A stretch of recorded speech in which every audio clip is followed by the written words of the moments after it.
Coming up on the Inside Indiana Business Television podcast, we take a look at the state of Indiana sports at the end of a difficult year. We take you inside the new Bottleworks Hotel. A Hoosier company is innovating the online car shopping space. November was a record setter for sports betting in Indiana. 2 IU basketball greats want you to get a better night's sleep. Early childhood education is again in the Statehouse spotlight, and Indiana Grown brings its marketplace online. Welcome to the Inside Indiana Business Television podcast. I'm Andy Ober. A recent study out of IUPUI estimated the economic impact of sports in Indiana at $3.4 billion each year. That's not been the case in 2020, of course. Indiana Sports Corp President Ryan Vaughn joined Inside Indiana Business host Gary Dick to talk about a possible light at the end of the tunnel and how 2021 is shaping up. We want to begin a big story that broke. Certainly the impact in the sports business, if you will, has been substantial. But a couple of weeks ago, the NCAA made the announcement. It has the intent. It wants to locate the entirety of March Madness in Indianapolis. I know negotiations, talks, very complex deal. Can you give us an update on where things stand? Yeah, I'm optimistic that we can get there. I mean, certainly we're working, hand in glove with the Visit Indy and the CIB and the city and the state and, of course, the NCAA to try and make this possible. There's just a lot of moving parts, to make it a reality. We're talking about multiple competition venues, multiple practice facilities, coordination with the hotels, our public safety officials at the state and local level. But in a typical Indianapolis fashion, everyone's working hard and in good faith. And I'm optimistic that we'll be able to get this done. But it's still a work in progress for sure. Work in progress, Ryan. But do you think we'll have an answer one way or the other soon before the end of the year, before Christmas, possibly? Yeah, it seems that way. I mean, the clock's ticking, right? March Madness is just around the corner. And, I think we're getting close, very close. That's a reasonable timetable for sure. Yeah. Ryan, what put in perspective, if you will, the pandemic has impacted all businesses in dramatic ways. What's the last 9 months been like, if you will, for the sports industry and hospitality and tourism? Yeah, I mean, understandably, incredibly challenging. I feel my heart just breaks for the folks in the hotel world and the restaurants and the entertainment venues. The restrictions necessary and proper around the coronavirus have really just decimated audiences for everyone, and it's caused significant furloughs, layoffs, downsizing. So it's been a real challenge, and it's been a real challenge for our organization and many others. But with all those challenges also comes unique opportunities, and we've tried to stay focused on building our future pipeline, 21 and beyond, and really trying to figure out what can we actually do just to make even just a little bit of a difference. What events can we host? How can we execute them? And we found some success, and potentially March Madness coming here would be a huge feather in our cap toward that effort as well. Well, there are some that would argue that Indianapolis has fared better than other regions around the country. Case in point, this weekend, the Big Ten football championship will be here, but there will also be a college basketball game in a bubble environment, which Indianapolis continues to negotiate, perhaps to do more of those things. Yeah, that's absolutely right. We've struggled, but we've fared far better than many of our peers. And I think, a large part of that is the good leadership that we've had on the state and local level from the health departments and the mayor's office, and then really just being innovative. The idea that we could create a, controlled environment, single site place for basketball.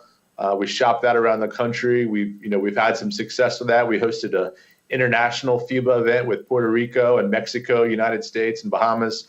We've got a college game this Friday, Richmond versus Loyola. And of course we had the Jimmy V and the Championship Classic as well. So we've been able to secure games and have events, not at scale with fans, but certainly, attracting people to Indy, during this really challenging time. Yeah, as we wrap up, Ryan, as you look at that pipeline you're building 2021 and beyond, the NBA has announced they're delaying or will have their All-Star Weekend here in 2024. Can you give us a sense for that pipeline and how it's come together longer term? Yeah, we're in the in the middle of a bid process to extend our Big Ten relationship around football and basketball all the way through 2030, which would be outstanding. We're considering, we're actually mid-bid process on a U.S. Olympic trials for swimming for 2024. We were recently awarded first and second rounds and regionals in NCAA basketball in 24 and 25 respectively. And we've already been awarded the 2026 men's Final Four. And then, of course, you just mentioned the NBA All-Star Game, which will really be fantastic. It might be a blessing in disguise that it was moved out a few years with all the outstanding renovations and improvements that are taking place at Bankers Life Fieldhouse. To have that up and running in a showcase will be special. Pipeline certainly building. Challenging time for the sports industry, though. Ryan Vaughn, president of the Indiana Sports Corporation. Ryan, as always, thanks for joining us. Look forward to seeing you soon, hopefully in person. Yeah, thank you, and thanks for having us. The pandemic has magnified the need for clean indoor air, and Indianapolis-based Luminaire is looking to meet that demand in a big way. The air filtration company has developed a new tool designed to make school buses safer in the era of COVID-19. Co-owner Dan Fillenworth explains how it works. Give us an idea, Dan, on this technology, Luminaire, how it came about, how you came up with the idea for this. Me and my partners, we looked at school facilities and said, what is the most densely populated portion of a school facility? And perhaps what is the least supervised as well, given that the driver's paying attention to the road? And certainly that's the school bus. As you see behind me, school buses are very popularly density, and so there's a need to clean and disinfect the air on a bus. Talk about the process. Now you're partnering with, again, it's ultraviolet technology, light technology. Talk about you're partnering with a Lebanon company on this, and then give us a little show and tell on how this works, what the idea, the concept is. Certainly. So, yes, American Ultraviolet out of Lebanon, Indiana, has been doing this since 1960. UVC has been used since the late 30s to inactivate respiratory viruses and control pathogens. All we're doing is we're taking a simple solution that would have been used in HVAC. We just retrofit the return air grill with a high amount of UVC. I want to point out that stays in this enclosure. It doesn't escape onto the participants or the occupants. We don't put anything into the air, spray any gases or anything like that we'd claim would be safe for occupants, yet harmful for bacteria and viruses. And then that air, as it's cleaned in this section is before it's then distributed back out through the supply air to where all the students would be sitting. So you're looking at this product as something, short term here, dealing with the pandemic that we're in, but also longer term, post-pandemic, and what the environment will be like on school buses, but also city buses, metro buses all over the country, potentially. Yes, we've got an excellent product for metro and city buses. We've had a lot of interest from various regional transportation associations. And there's some things about that we all want to get back to normal as quickly as we can. But there's some things about normal that we can, I think, move beyond and improve. For instance, we don't have to have 7 million students miss 15 more days school like we did pre-COVID-19. We don't have to go back to the huge amount of kids or people that would die of the flu each year either.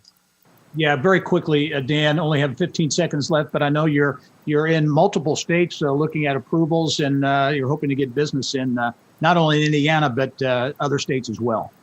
Yes, sir. Florida among them, Ohio, and some others will continue to follow the story. Luminaire, Dan Fillenworth. Dan, interesting technology, very timely as well. We look forward to having you on the show to talk about it a few months down the road. Okay. Thank you, Gary. One of the cornerstones of the massive $300 million Bottleworks project in downtown Indianapolis is now open for business. The 139-room Bottleworks Hotel occupies the top 2 floors of the former Coca-Cola bottling plant in the Massachusetts Avenue neighborhood. Inside Indiana business reporter Mary Rachel Redmond takes us inside in this week's Around Indiana. Smart, efficient rhythm of modern industry on the move. It was 1931, and James Yunker and his brother Lee embarked upon what was billed as the finest bottling plant in the country. Every bottling plant is an integral part of the business life of the community. Despite the United States suffering through the Great Depression, the Younger brothers defied the odds to construct perhaps the most beautiful Coca-Cola complex ever built. From its glistening white terracotta exterior and ornate Art Deco style interior, the brothers quickly began to grow a booming business. They were able to expand more than doubling its size from Massachusetts Avenue up to 10th Street. By 1950, this was the largest bottling operation of its kind, producing more than 2 million bottles of Coca-Cola per week. This was the largest bottling facility in the world. Now, nearly 70 years later, it's part of a rebirth that will mean jobs, investment, and increased vitality for this popular Indianapolis neighborhood. For decades, this property was not accessible. But I was lucky enough to snag a sneak peek. We worked with Indiana Landmarks to tell us a bit of the story of this building. The address was on Massachusetts Avenue, which is where the main entrance is, which is now our lobby. This was once the main entrance of the offices of the Younger brothers. Is this all original? This is all original. The staircase, the curvature is reminiscent of soda fountains. And then on the ceiling, the circle there is reminiscent of bubbles. As you came up the rotunda, the secretary would greet you here. You'd find her little secretary desk, and she had her own private bathroom. And of it's course, pink. Very feminine, why not? This is definitely one of the most unique rooms in the entire building. This was the lab. This is where kind of the magic happened. They created the Coca-Cola. If there was too much pressure and the bottle caps popped off, they were thrown down these chutes, and so you could actually still see the bottle caps here for Coca-Cola. So what's the significance? I've seen these throughout the hall. Yeah, the red door. We like to say this building is a classic reimagined. As part of the brand, it's a nod to Coca-Cola. So this is one of our landmark kings. Again, you see little touches of red throughout. In all of your rooms, you've got Indiana products. So here you'll see Best Chocolate in Town, located just across the street from the hotel. We also have Broad Ripple Chip Company. Mm-hmm. Our beds were manufactured in Plainfield by Tempur-Sealy. We have Gilchrist and Soames, also in Plainfield. Our Bluetooth speakers, available in every guest room, are Klipsch. So we're loving to support local and really embrace all things Indiana. This here is a fully functioning garage door. Just beyond it, you'll see a second grid. Those are actually screens. This door could be open for airflow throughout the building. It's all original. Yep, all original, and the trucks would come in and out. On the exterior, you'll actually see receiving. And just beyond these doors is where we will find Modita, which will be a full-service restaurant. It's a really unique space. And as the Bottleworks district embarks upon the largest private development in Indiana's history amid a global pandemic, one can almost see the parallels with what the Younger brothers did so many years before. During the Great Depression. We've been very lucky. Obviously, construction continued through the pandemic. So we have some great local contractors, regional contractors, just very skilled tradesmen. I'm thrilled to see their photographs throughout our hotel and the guest hallways. It really is a tribute to their talents. Our industry has been hit pretty hard through the pandemic, but we're excited to open our doors to showcase what hospitality is in Indiana and bring something new to the city. Mary Rachel Redmond, Inside Indiana Business. Fortville-based Car Snoop has developed a business model targeting those who are in the market for a new car, but not wanting the in-person experience of shopping at a dealership. The company says its app allows car buyers to choose their vehicles online. We get details from Car Snoop founder and president Cole Kiesling. You know, the online car buying process, if you will, as I look at it, it's kind of gone from something that people looked at that as the future of the car industry, but with the pandemic, it's really put a sense of urgency on that. Your business, if you will, the industry, the sector you're in, has changed a lot because of the pandemic. Yeah, drastically, really. I mean, it's unprecedented market shift. Before the pandemic, we were already, in the process of building what we're building, but in the last 9 months. Consumers have gone from 30% to over 60% willingness to completely purchase a car online. Wow. So to double that is really unprecedented. Yeah. Okay. Talk about your business model, because it is an interesting one in the process, and folks really can do this almost exclusively online, not really connecting person to person with the dealership. How does it work? Yeah, so CarSnoop, we're a very unique platform. We have an app you can download on iOS or Google Play, and you can also go to carsnoop.com. But what we do is we eliminate the stress of car buying. There's a lot of anxiety. So what you can do with us is download the app, go online, and you can build the exact vehicle that you want. Make, model, trim, packages, color, accessories, everything. Okay? We have all the build data that all the manufacturers have. So you build your exact car you want. If you have a trade-in, you scan the VIN number of your trade, you upload your photos, you update your mileage, and then all that information goes together out to the dealerships. Look at it this way. When you want to buy a car, you have to communicate with dealerships, lots of emails, lots of text messages, lots of phone calls, ultimately a lot of communication that doesn't get you anywhere. Well, with us, when it goes out to our dealer network and you're looking, let's say, for a Chevy Silverado, you're going to have 6 Chevy stores responding to you without knowing anything about you, your gender, your race, where you live, your phone number, your email address, any of that information. They don't have it. And what's really neat is you're only talking to managers, so they're the ones that are responding to you. We skip salespeople, we skip internet departments. We eliminate having to do all that extra communication. Hey, very quickly, Cole, we've only got 10 seconds left, 15 seconds. You've already got expansion plans. You're looking at Cincy, Louisville. Talk about where you see things going. Yeah, we're gonna quickly advertise to Cincinnati and Louisville, facilitate deals out of our Indianapolis market with consumers there, and then we're going to sign up dealers in those market areas and then move out from there. I have over 60 dealerships in our network here in Indianapolis. Fortville-based startup CarSnoop expanding in a big way. Will be interesting to watch this story unfold. Cole Kiesling, the founder and president, thanks for joining us and good luck. Thank you very much. Remember, you can catch Inside Indiana Business Television on stations throughout the state every weekend. Head to InsideIndianaBusiness.com to check listings. Football success by the Colts, Notre Dame, and IU has turned November into a record breaker in sports betting in Indiana. The Indiana Gaming Commission reports sports wagers topped $250 million last month. Play Indiana analyst Jessica Wellman joined us to break down the numbers. You guys monitor this all the time, and again, a staggering month of sports wagering success in Indiana in November. I think it was a 90% increase year over year from last November. Kind of what's driving this? You know, a lot of it is what you mentioned, the Hoosier football success, the fact that Notre Dame is having such a benchmark year and that the Colts are having a good season as well. You know, local teams we see drive these local state numbers quite a bit.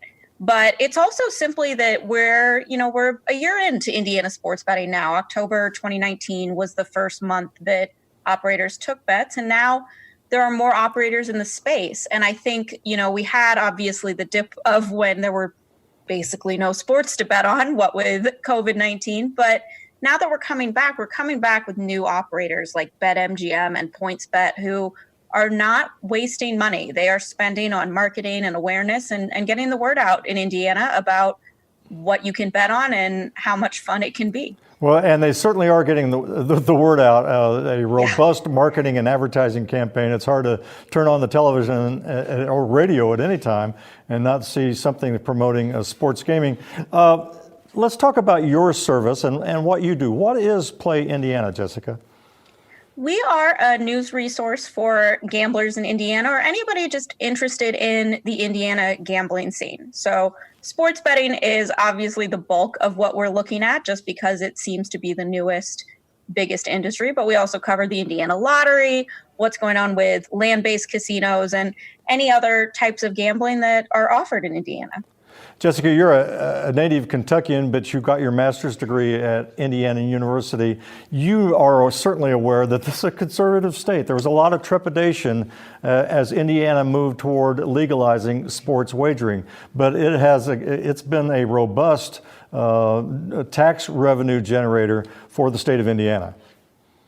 It absolutely has. And I think what helps with Indiana is that it's a gambling environment that draws from other states. You have Kentucky that doesn't have casinos or sports betting. You have Ohio that doesn't have sports betting.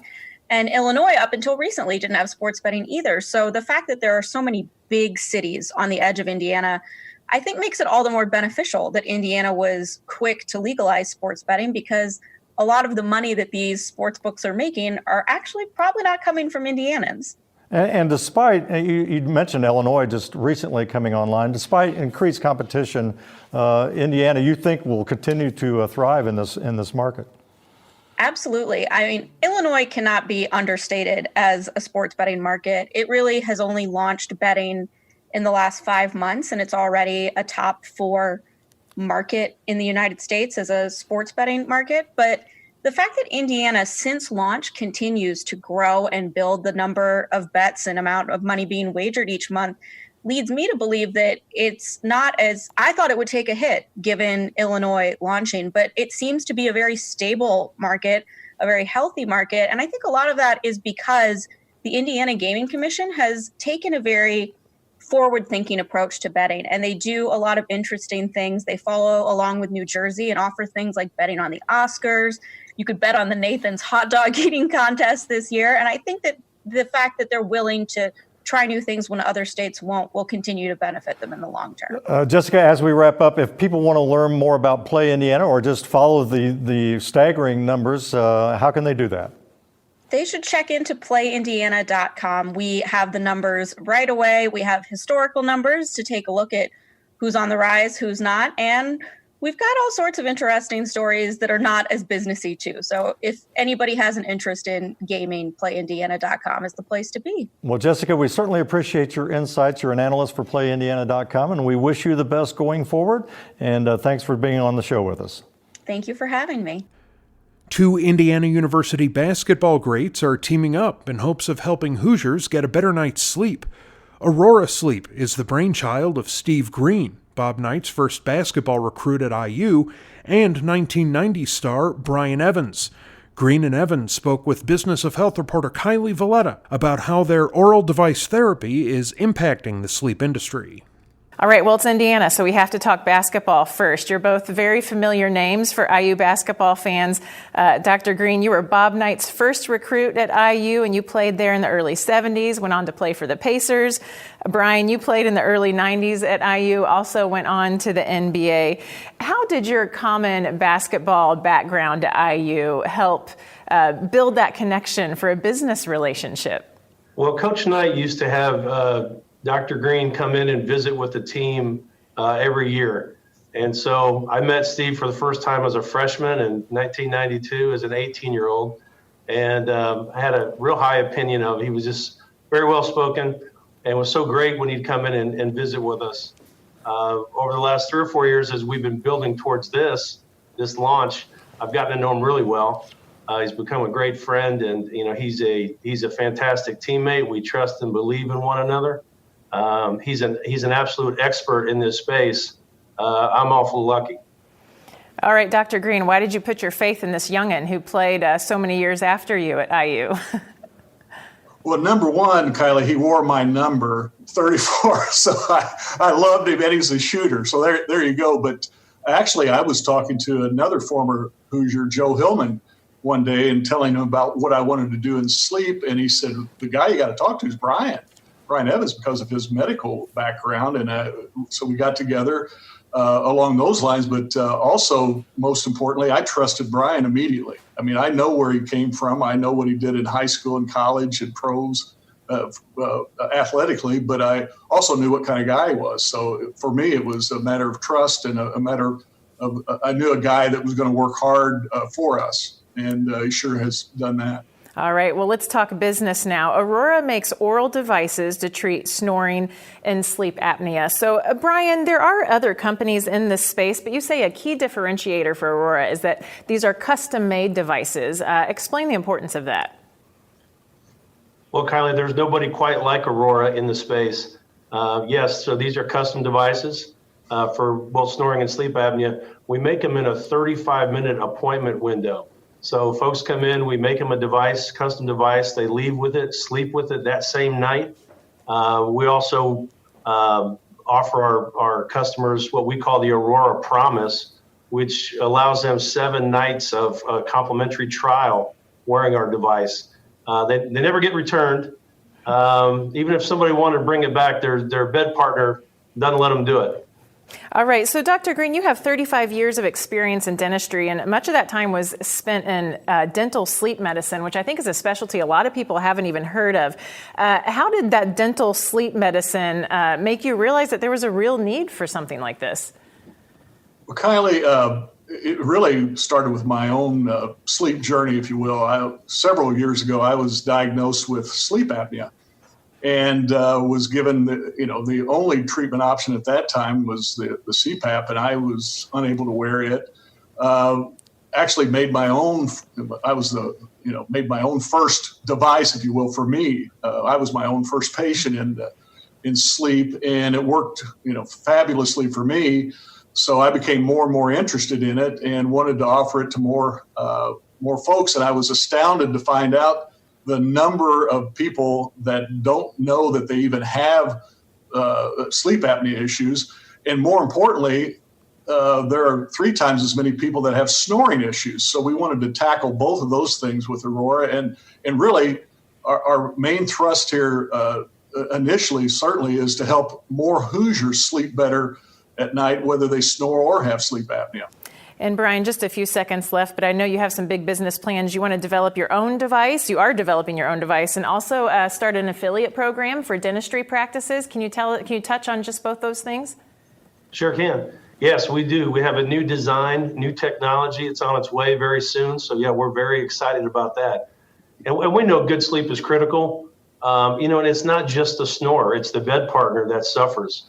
And so in order to like Dr. Green said, to reach as many Hoosiers as possible, we were much like Invisalign. We're building an affiliate program with dental practices across the state of Indiana to do just that. All right. Well, I know sleep is certainly even more important now as we're all in the pandemic. And I know, Dr. Green, you're really passionate about people getting good sleep right now to build their immunity. I'm sorry we don't have time to talk about it, but congratulations on the partnership, and we'll be following you. Keep us posted. Sure. Thanks for having us on. Thanks, Kylie. When the Indiana General Assembly convenes in a few weeks, one of the key issues it'll have to tackle is funding for early childhood education. Early Education Works, a coalition of business, civic, and philanthropic leaders, is calling on lawmakers to invest in Indiana's pre-K program. United Way of Central Indiana CEO Ann Mertlow joined us in our Eye on Education segment. Let's talk about this. You got a new name. These are efforts that you and others have really put a lot of effort into and has been gaining momentum for the past several years. Talk about the need for this new name and really what it's all about. Absolutely. Well, formerly, this was known as All In for Pre-K Coalition, which formed about 4 years ago. Early Education Works is now a growing collaboration of 40-plus state and local chambers of commerce, employers, academia, philanthropic organizations, nonprofit, and early child care and education experts. And it's led by United Way of Central Indiana. And as we have done in the past, we are advocating for young children at a critical development stage, basically from birth to 5, who need and deserve access to high quality early education in order to be successful in their later education and ultimately in life, but also advocating for low-income parents, caregivers, and families who stand to benefit from early childhood programs by allowing them to be active in Indiana's workforce. So in 2017, the General Assembly voted to expand Indiana's pre-K program for low-income children with an investment of $22 million a year. But today, we want to continue that momentum to sustain and straighten Indiana's commitment to early childhood education for 2021 and beyond. And there could not be a more important time to do it, given the economic effects of this pandemic. But make the business case, and if you will, this has become such an important issue in the business community and has been for the past several years. Why is it such really a hot button issue for businesses all over the state of Indiana? Well, because businesses need employees to sustain and to grow. And we also need access to employees to be able to recruit new businesses here to Indiana. So the economic toll of a childcare crisis is really why this is an imperative at the government level, why it needs to be and is at the business level, and also at the nonprofit level. So if you think about it, early childhood education really delivers a strong return on investment to the state, with every dollar invested generating at least $4 in reduced spending and higher lifetime earnings. If you think about it, Indiana loses nearly $1.1 billion in economic activity every year due to childcare-related absenteeism and turnover. Those disruptions cost the state an additional about $120 million in tax revenue annually. And employers also have direct costs from childcare disruptions that total nearly $1.8 billion annually. So it is an economic imperative for parents and for the success of families, and it is also imperative for the children who need that great early start in order to be successful as adults later on. Yeah, and staggering numbers, and as you mentioned a moment ago, really underscored in the wake of the pandemic. Talk about your agenda as you look at this budget writing, very important session of the Indiana General Assembly. Give us a couple of key points on your agenda. Absolutely. Well, as I said, I really do think that this is both a short-term and a long-term investment that is worthwhile for the state. So we will, in addition to advocating to expand Indiana's On My Way pre-K program to serve more children from low-income households across the state, we will be looking for 5 other things. And that is to increase provider participation and advancement in paths to quality, which is the state's rating system, while tying the state's rating system to clearly defined learning outcomes. To establish an integrated data system to report on the supply and demand of early childhood education systems across state agencies, to basically incentivize the creation of provider networks and other shared services to drive the economies of scale required to sustain low-margin early childhood education providers, to strategically invest existing child care and development fund dollars to reduce market volatility and stabilize a critical supply of high-quality care in communities statewide while maintaining family choice, which is very important, and then investing in new and existing preparation pathways and retention strategies to efficiently build and maintain the caliber and supply of workforce required to meet demands of this high-value industry, which is an employer in and of itself. Ann Mertlow, United Way of Central Indiana, President and CEO, a leader in early education works. A lot of folks, PNC among them, involved with this initiative. Very important budget writing session of the General Assembly. Ann, thanks for joining us. I know we'll be talking more about this during the session. Thanks for joining us. Thank you so much. Take care. And finally this week, Indiana Grown is meeting the challenges COVID-19 has created when it comes to buying Indiana-made products. The organization has launched the Shop Indiana Grown online marketplace. Indiana Grown Program Director Heather Tallman joined us with details on the marketplace and why it's so vital. First of all, Indiana Grown, to tee up this conversation, describe Indiana Grown. It's 5 years old now, started from rather modest beginnings with a great idea and has grown exponentially. Tell us what Indiana Grown is all about. So our whole goal is to market and elevate all agricultural products that are packaged, raised, grown, and processed in Indiana. So that is market hogs for bacon or even roasted coffee, because they're taking those agricultural products and roasting them and changing them and creating economic development within the state. And so we are here as a form of marketing and promotion for agriculture. And really, there are so many products, really quality products, all over the state of Indiana that a lot of folks don't know about. And that's really what Indiana Grown brings to light. It does. And I think we want people to remember that they can find local food at the farmers market, of course, at specialty stores, but also on online farmers markets, at the grocery store, and a lot of drive-thrus, and of course, a lot of restaurants. So we try to serve that reminder consumers every day. Okay, Shop Indiana Grown. You just launched it this week. It's an online connection for consumers to these farmers and businesses and others. Talk about the online version and what that is all about. So we launched on Monday, and this is a project we've been working on since 2019, so pre-pandemic, and it's going to give our members the opportunity to list their products to sell if they have a product that they can ship. And so they list their products as a vendor, they get the orders and they ship it. We're not handling it or shipping it, but we see this as another alternative for our members to have an avenue which to sell. For some of them, this is going to be new, and some of them are already selling in this online space. Talk about membership. You've got a huge membership in the program. How many of those, how many do you have in the online version? So we have a little over 1,700 members right now in Indiana Grown. For the online store, we wanted to start small, start carefully. So we have a little under 40, and we expect that to grow. Right now, I'm looking at 15 vendor applications today to look at vendors and products that we can put on there, hopefully by the end of the weekend. Do you look at this maybe as a kind of that next iteration, the next generation of the Indiana Grown initiative, maybe prompted by the pandemic, the challenges there, but this online piece being something that will continue on far past the pandemic?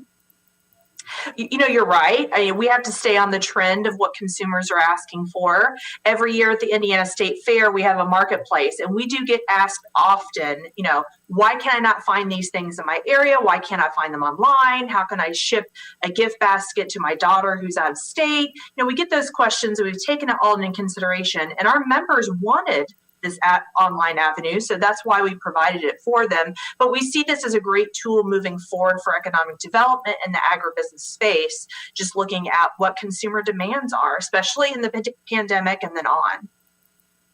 Heather, as we wrap up, can you calculate the economic impact that the Indiana Grown initiative has had? There are so many great entrepreneurs making great products all over the state of Indiana, a lot of them in rural areas that need an economic shot in the arm.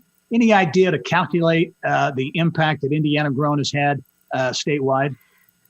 Well, you know, I don't have those numbers right now. We have launched an economic impact study with Purdue. We hope to have the first preliminary numbers in early February, but we hear stories every day and every week from consumers who are discovering new vendors to buy from, and from our members who have had increased sales because of the program. So those are good stories we count on for sure. ShopIndianaGrown.org is the website, the online marketplace for Indiana Grown. Heather Tallman, as always, thanks for joining us. You do great work there at the organization. We look forward to seeing you soon. Thank you. That wraps up this week's Inside Indiana Business television podcast. Remember, you can find all of this week's TV segments, as well as the top business news from throughout the state at InsideIndianaBusiness.com. While you're there, you can also subscribe to our platform of free e-newsletters. This is Andy Ober for Inside Indiana Business.